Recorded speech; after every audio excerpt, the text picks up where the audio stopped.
अनमोल वचन अखिल भारतीय संत मत सत्संग के संस्थापक और गृहस्थ में आनंद योग के जनक परम संत महात्मा परम पूज्य श्री यशपाल जी महाराज अर्थात परम पूज्य भाई साहब जी द्वारा प्रतिपादित इन अनमोल वचनों का पालन करना अति आवश्यक है।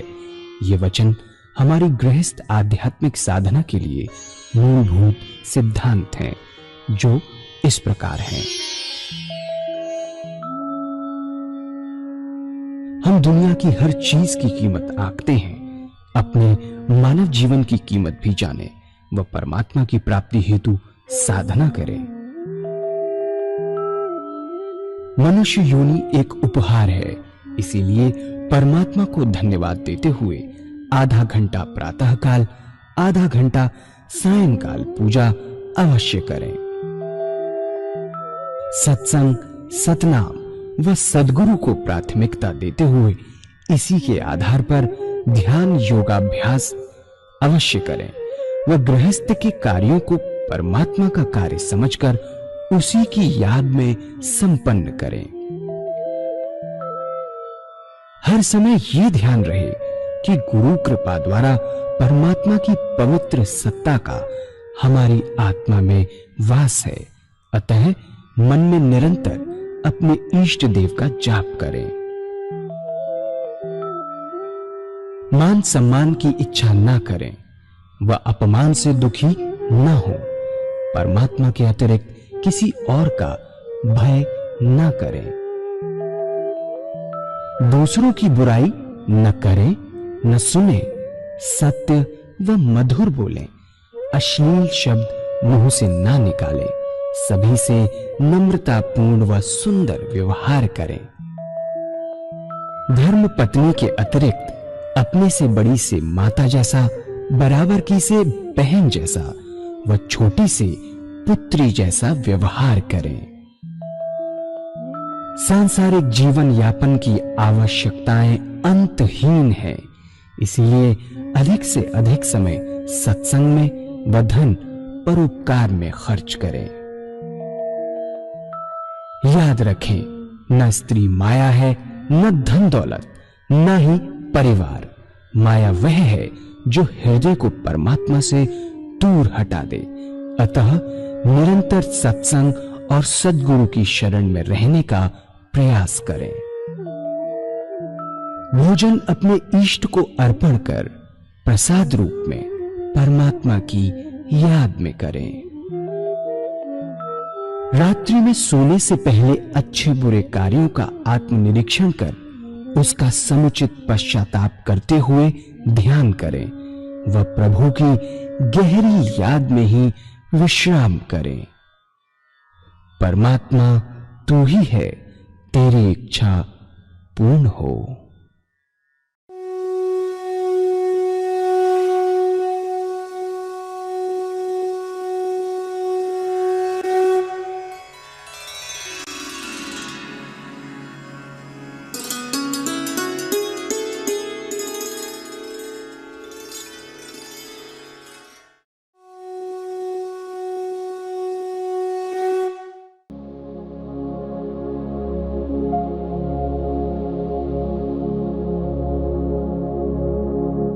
जय सद्गुरुदेव जय पद शरणम श्रेयस्वरूप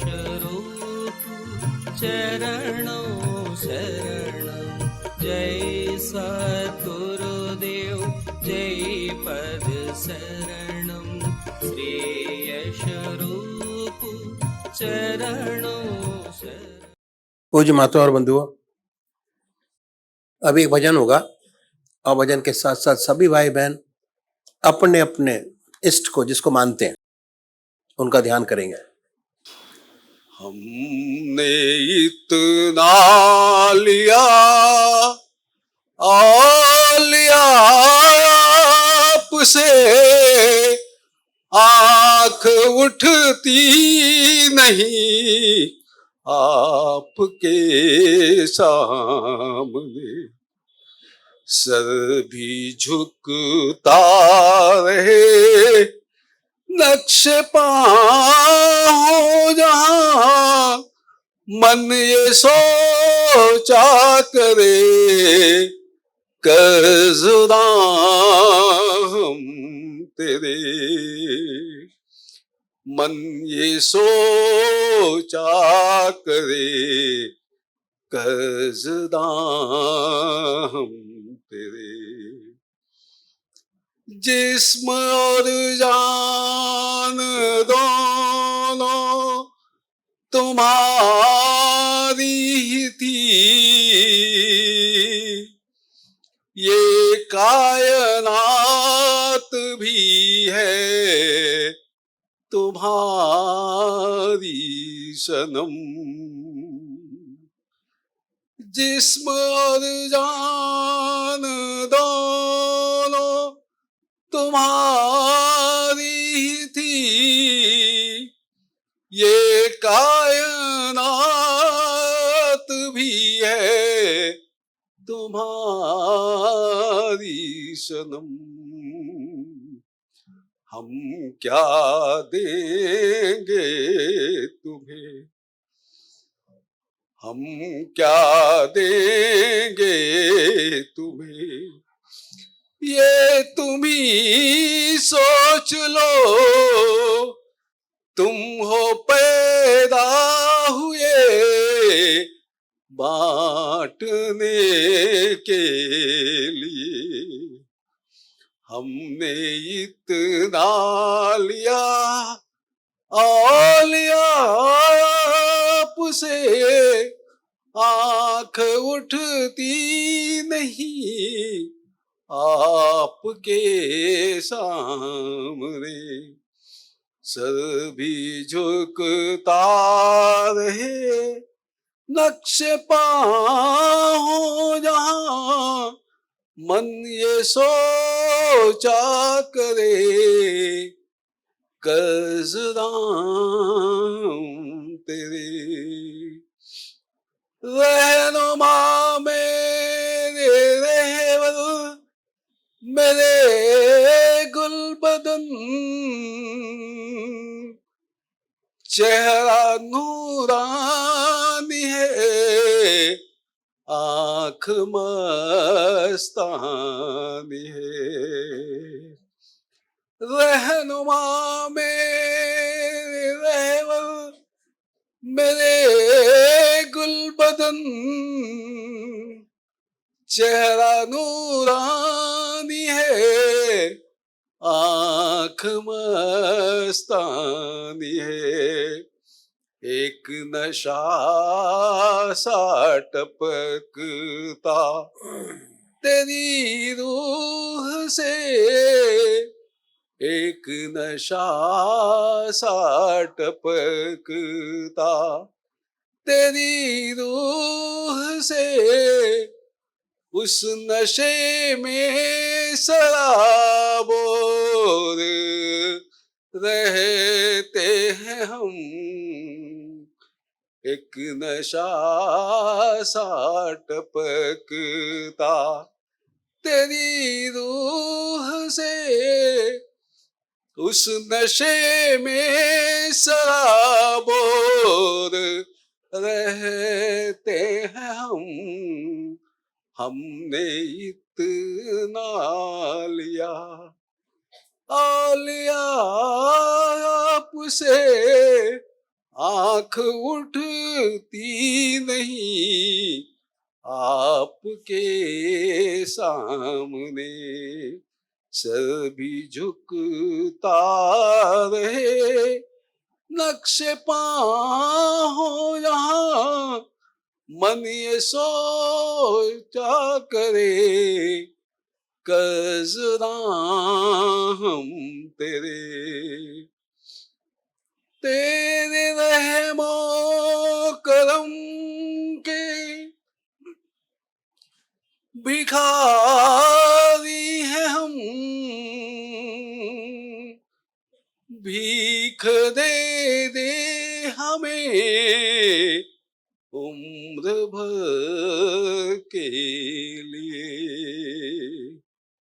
तेरे रहमो करम के भिखारी हैं हम, भीख दे दे हमें उम्र भर के लिए, ये इनायत जरूरी है करना तुम्हें, फिर न आना पड़े इस जहां में हमें, ये इनायत जरूरी है करना तुम्हें, फिर न आना पड़े इस जहां में हमें। हमने इतना लिया लिया आपसे, आँख उठती नहीं आपके सामने, सर भी झुकता रहे, नक्श पाँव हो जहाँ मन ये सोचा करे, कर्ज़दां हम तेरे, है कायम तुम्हीं से वजूदे जहां, बस यही एक आयत हमें याद है कायम तुम्हीं से वजूदे जहां, बस यही एक आयत हमें याद है।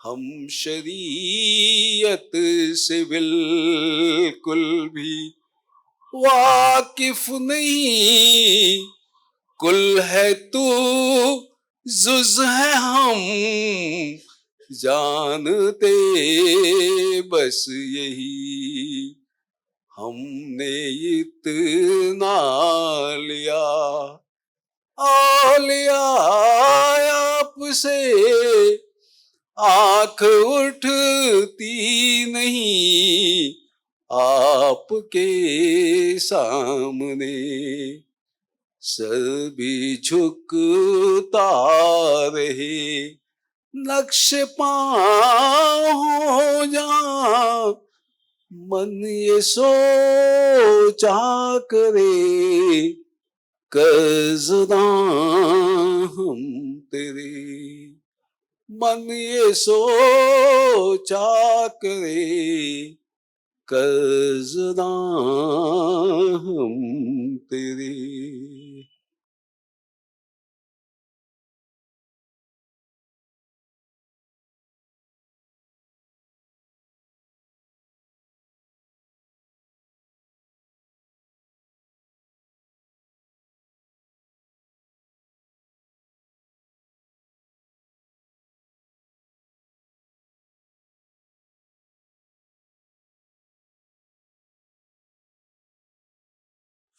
पूजनीय माता और बंधुओं,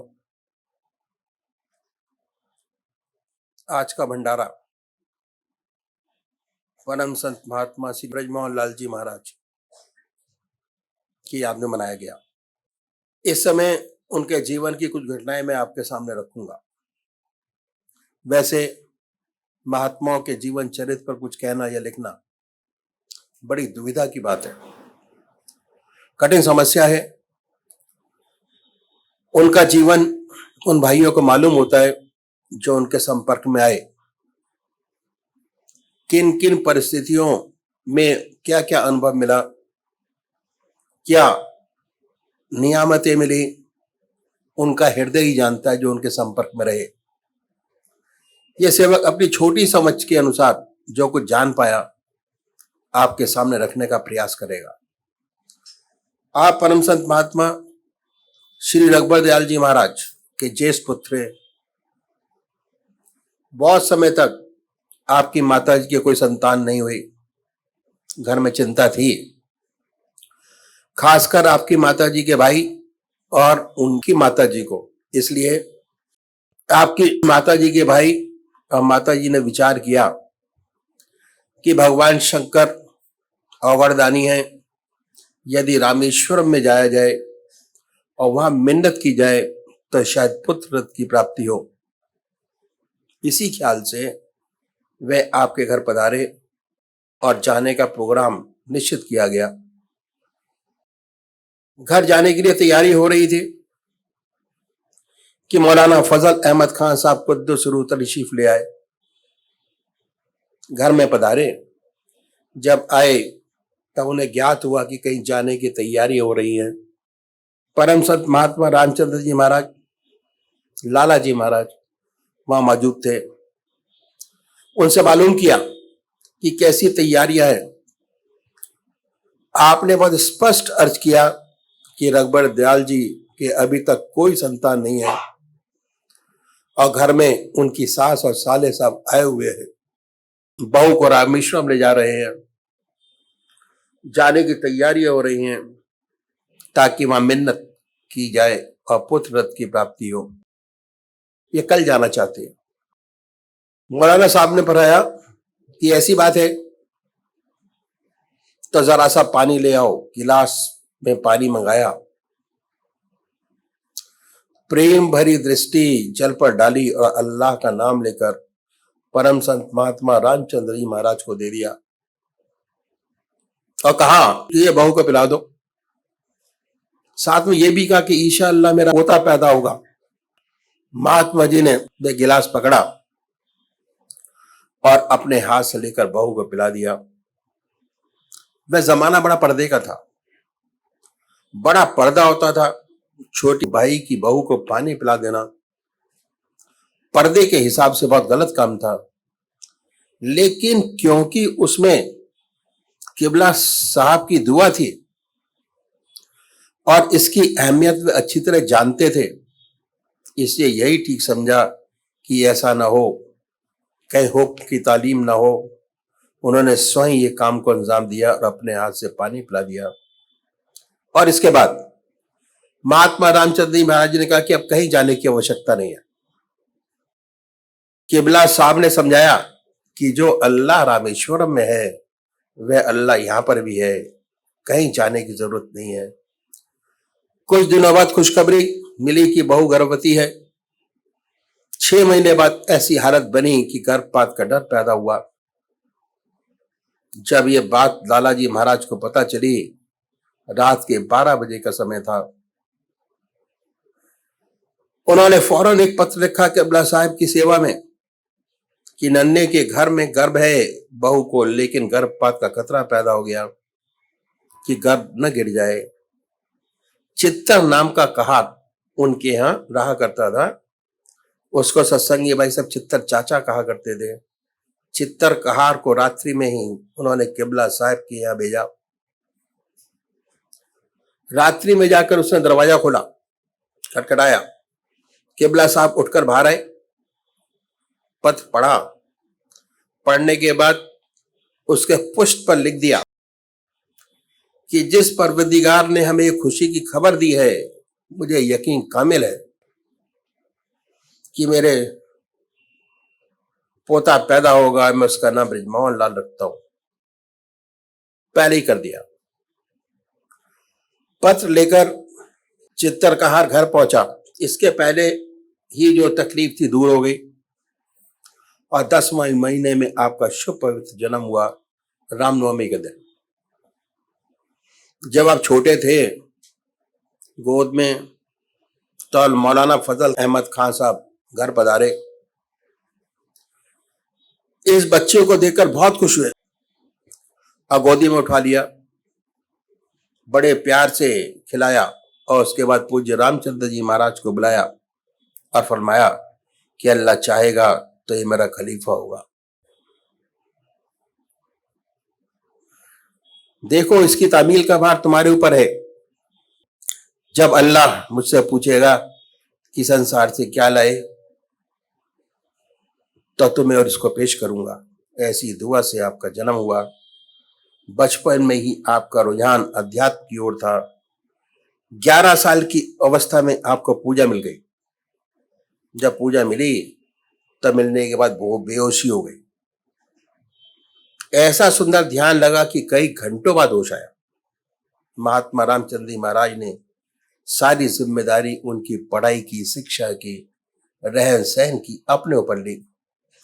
आध्यात्मिक विद्या के साथ साथ दुनियावी विद्या भी उन्होंने दिलाई। साथ रखकर उनके पास रहा करते थे। आपने मैट्रिक पास किया, बड़ी अच्छी तंदुरुस्ती थी। दरोगा के पद के लिए सिलेक्शन हो गया।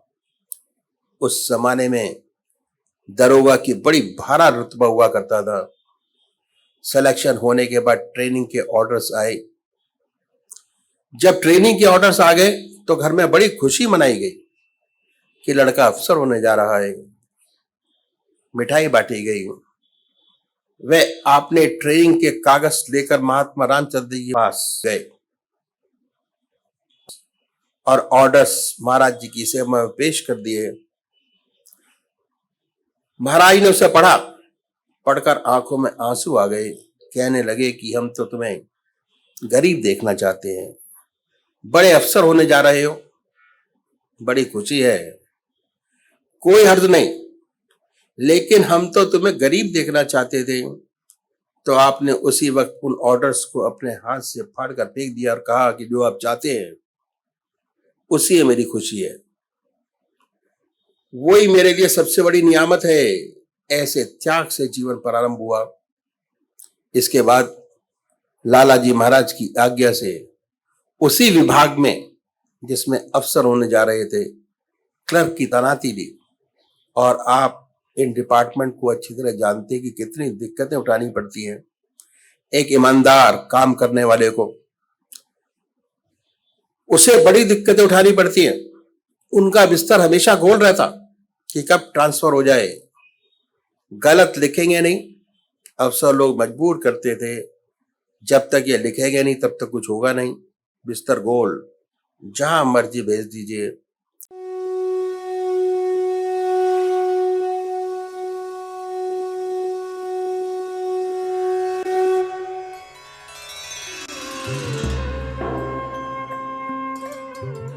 ध्यान योग के कार्यक्रम आनंद योग से निशुल्क जुड़ने के लिए संपर्क करें 9810239677।